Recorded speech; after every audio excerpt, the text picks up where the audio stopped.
Paul VI was the Pope who inaugurated what are known as apostolic journeys, with his visit to the Holy Land in 1964, 1 year after being elected.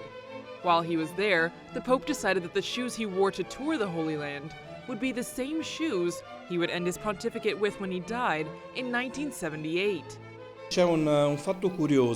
There is an interesting fact that came out after Paul VI's canonization, and it is related to the shoes he was wearing after his death. They are the same shoes that he used during his pilgrimage to the Holy Land in 1964.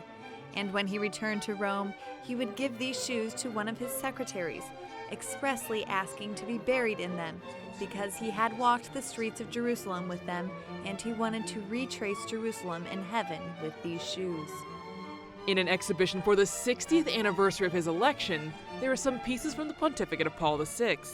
For example, a copy of the hammer that he used to open the door of the Jubilee year in 1975. The handle was molded in clay so that it would have the exact shape of the Pope's hand.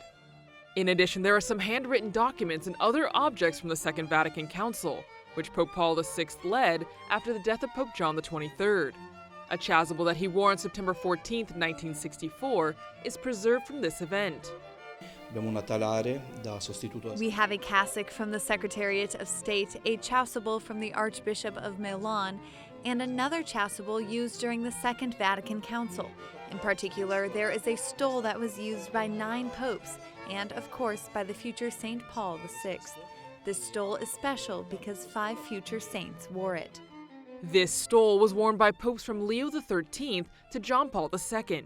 In fact, the latter wore it on his trip to Fatima just 1 year after his assassination attempt in 1981. But the pieces exhibited in the gallery are not only corresponding to the period of Paul VI's pontificate. There are also personal objects like this umbrella, used by the Pope's mother to accompany her children to the shrine of the Madonna della Stella in Italy. One of the most special objects is his portable altar. It was a gift from Pope Paul VI's parents in 1920. It reads, "To Father Giovanni Battista Montini, from Mom and Dad, on the day of your first Holy Mass."